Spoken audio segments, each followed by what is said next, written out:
This is my audience of 4 people.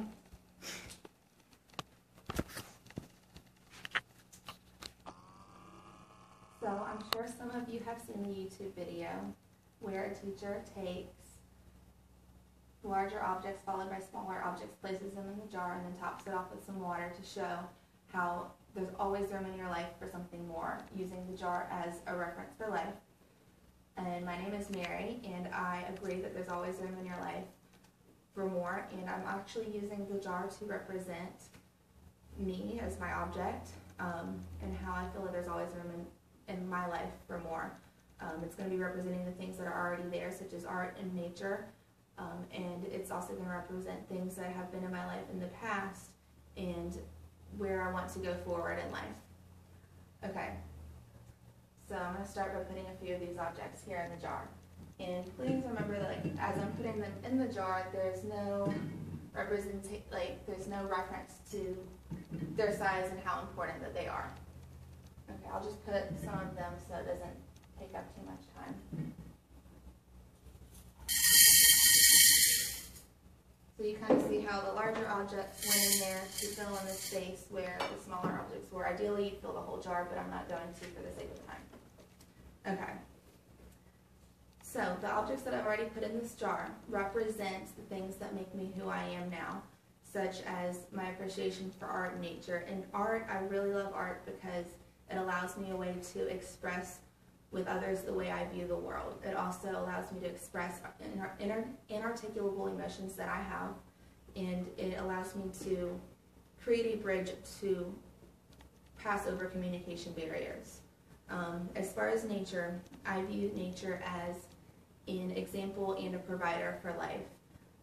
Nature and the animals and the plants that are part of it have all taught me lessons on life, death, harmony, and beauty, and it allows me to go forward remembering those lessons. In addition to those lessons, I feel like it provides me with the resources that I need to be able to survive.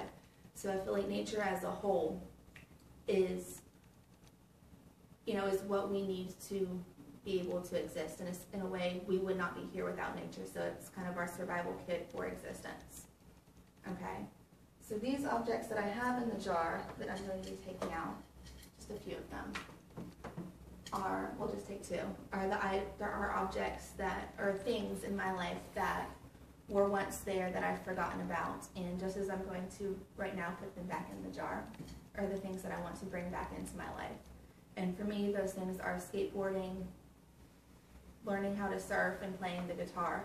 These were all things that I loved when I was younger.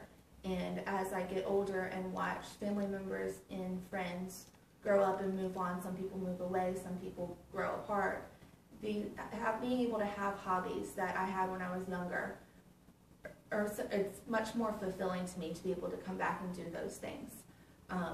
It gives me nostalgia to remember those memories that I had with the people that are no longer in my life, and as well provides me with something fun and comforting to do.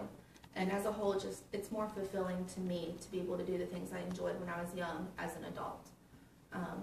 So right now I'm going to put a few more things in, such as the sand here.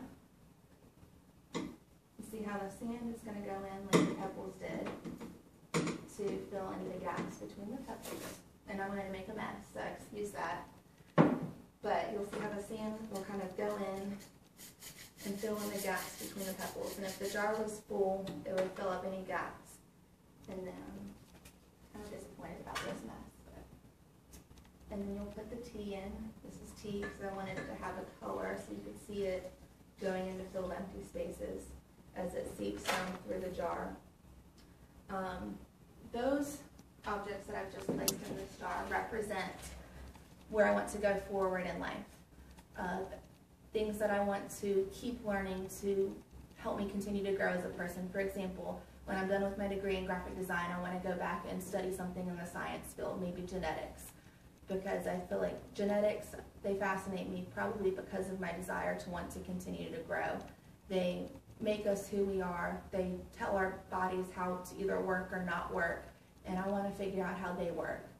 And in addition to genetics and science, I want you know, it also represents the things in my life that I don't know about yet, things that will come to me later on, and my willingness to want to be able to bring them into my life as well.